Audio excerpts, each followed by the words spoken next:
Well, comrades, the main rally of socialism, which took place last night, was not quite the biggest socialism rally that we've ever held. But I honestly think it was the most enthusiastic, which is reflected in the appeal that Paula has just reported on. And why is it that there is such enthusiasm at Socialism 2018 this weekend? Probably in part, it's because it's such a relief to escape the fog of Brexit, where the news, the capitalist politicians, it's endless bickering between different wings of the Tory parties for their idea of how best to carry out Brexit. So to get away from that and to come to a meeting of working class fighters and young people who have a clear idea of how to overthrow this capitalist system is certainly a relief. And it is a system which is long overdue for removal. Just around the corner from here, there is a luxury tower block called Centrepoint. 44 years ago, homelessness campaigners occupied that tower block to protest against homelessness. Today, it's been refurbished, and the flats are on the market for anywhere from £2 million to £55 million. They are mostly sitting empty, and underneath and surrounding Centrepoint are more homeless people sleeping on the streets than we have had for far longer than 44 years, for many, many decades here in Britain. By the way, not a few of them are former soldiers who were sent to fight for this country and have now been abandoned on their return home. Britain, one of the richest countries on the planet, has a UN poverty envoy here at the moment who is touring the country finding out about the misery being created by universal credit, who is interviewing people in Glasgow and Newcastle who have not eaten for days, who have a little bit of food, but are terrified of eating it because they don't know where the next mouthful is going to come from. But I think actually the reports from that poverty envoy are not most important because they describe the misery which we all know about, that exists up and down this country, but because they also describe the coming revolt that is going to take place against that misery. He asked children in a primary school in Glasgow, where should the money come from to overcome poverty? And a little boy put up his hand and said it should come from the rich. How can we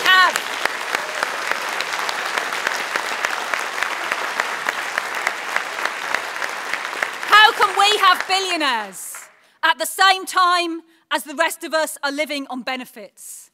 The envoy interviewed a woman in Newcastle feeding a family of 3 adults on £500 a month. And she said, this can't go on. People are going to start smashing the windows and taking what they want. And she didn't mean iPods. She didn't mean luxury goods. She meant people would smash the windows of the supermarkets to take the basic necessities of life, a return to the food riots of the 1930s. Our role is not to create anger. There is enormous anger in this society, and there will be explosions as a result of it. Our role is to help give that anger organised form so that we can build a movement capable of transforming society. And we do that with a clear socialist programme that unites the different layers of the working class, of young people, sections of the middle class who are increasingly impoverished. Because it's inevitable that the tiny capitalist elite that rule try to divide us between those that claim benefits and those that manage to scrape by without, between young and old, between men and women. But whenever a lead is given, working class people understand we're the majority in this society. We're the people who create the profit, the people who keep society running, and when we are united, we have enormous power. Look at the fantastic Glasgow strike. in which our sister party in Scotland has played a leading role. The thousands of women who have struck for equal pay and have put picket lines on the bin depots on mainly male workers, and those workers have refused to cross, have broken the anti-trade union laws and come out in solidarity with those women for equal pay.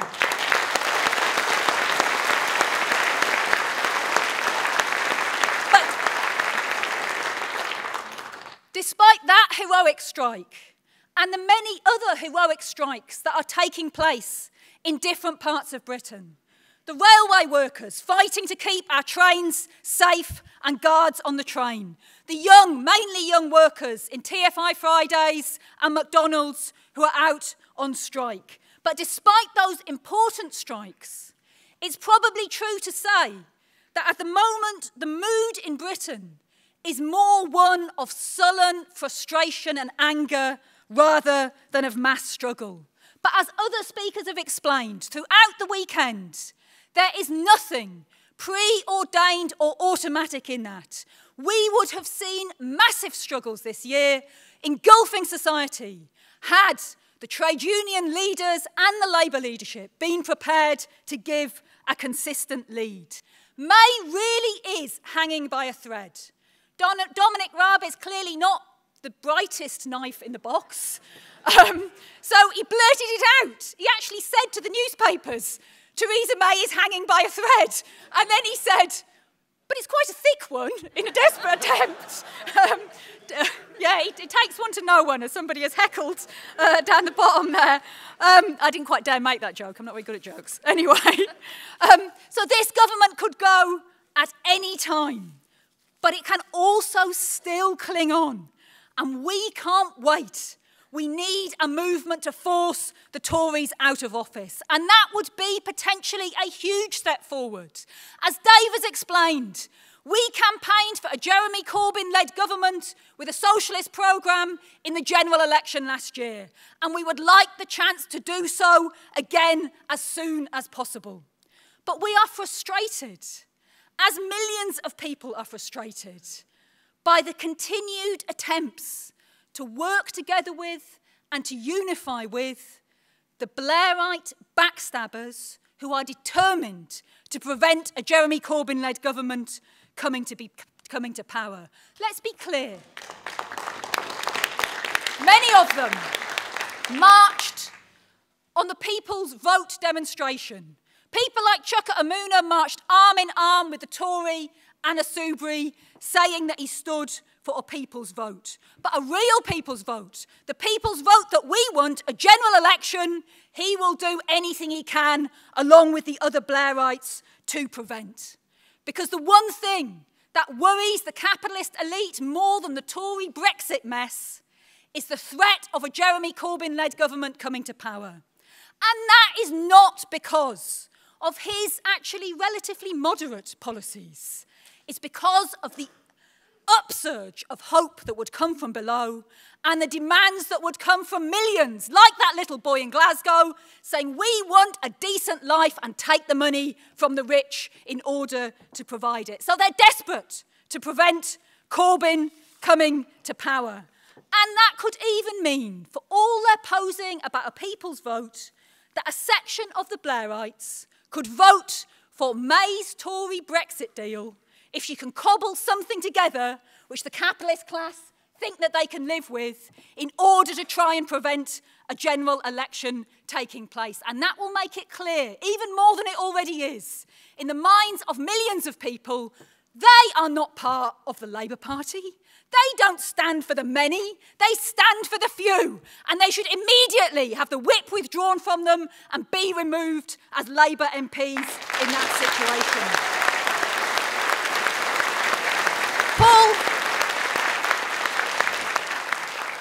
Paul has described how, as socialists, when we have elected representatives in Parliament, then we use them to fight to strengthen the workers' movement and workers' struggle. We are not parliamentary cretins, as Juan Ignacio put it last night. And as Sharma described, we understand that as soon as you get elected, You're told play by the rules of the game, accept the system, be reasonable, be nice. And once you accept that idea, then you are stepping back and from defending the interests of the working class and taking the road, ultimately, of betraying the interests of the working class. And we think it is a serious mistake by John McDonnell and other left leaders of the Labour Party to think that it's possible to convince the banksters, the financiers, the CBI to be nice. It doesn't matter how much tea you drink with them, those people are never going to be nice. All they are interested in doing is defending their own profits, their own system, and driving the living conditions of the working class into the ground.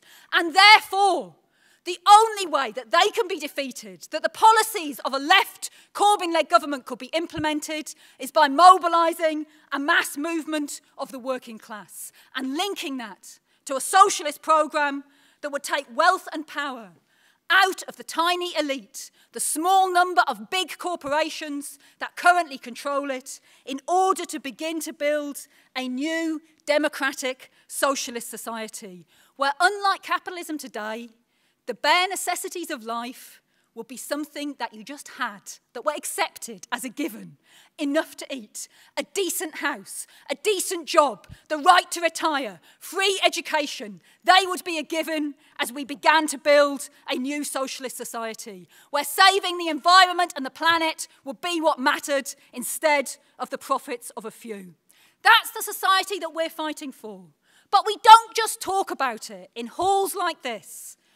We take part in every struggle to improve the living conditions of working class people today, at the same time as linking that to the need for the socialist transformation of society.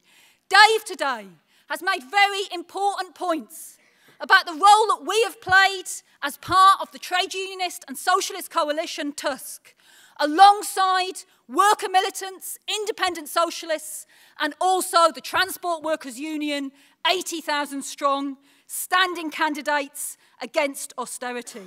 And as he has explained, Tusk supporters in the RMT, along with others, have successfully won the argument at their conference this year that now is not the time to affiliate to the Labour Party with its still undemocratic structure, that they can better support Corbyn and anti-austerity policies by remaining independent, and they remain part of Tusk.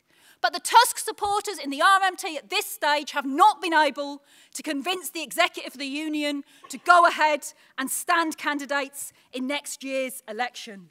But in our view, it is absolutely essential that we do that. Dave has explained.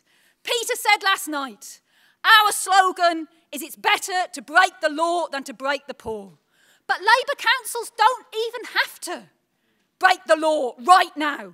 They can set anti-cuts budgets using their borrowing powers and their reserves, and John McDonnell can promise to pay it all back the minute that a Labour government is elected. Imagine if even a handful of Labour councils was to do that, was to stop closing women's refuges but to open them instead, was to build council houses, to provide a grant for 16 to 18-year-olds, to reopen the libraries. It would electrify the country. We've talked about Liverpool and what we did in Liverpool and the real gains for working class people, 5,000 council houses built and so on.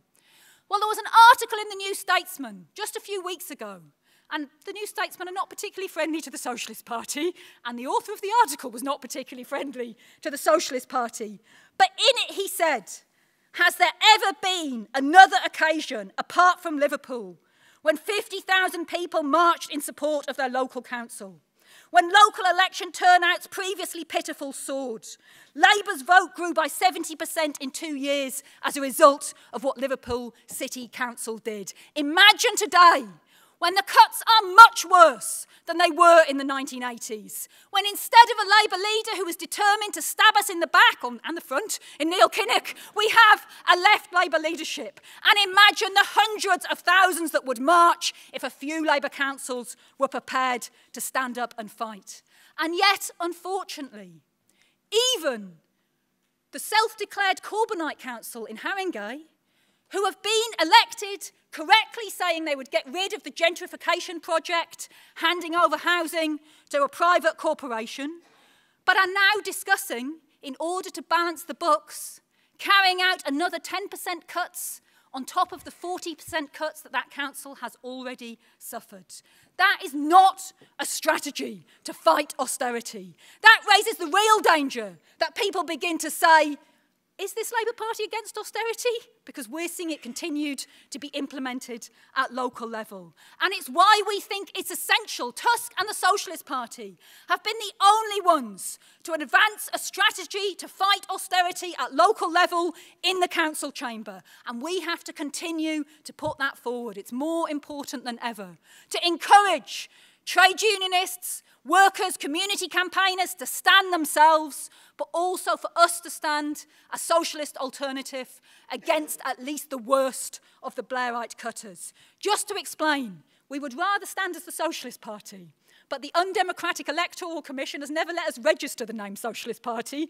Hence, we're not having a name change, but that's why this different logo is up here today, that we will be standing under the banner of Socialist Alternative. But that is the party's banner, and one advantage of it, we'd rather be standing as part of Tusk, but one advantage is we can link it directly for the need to everybody who supports what we're saying to join the Socialist Party as part of those local election campaigns. And that is the very final point I want to make. Some of you are veterans of the Socialist Party, but there are also a lot of people here who are at your first meeting.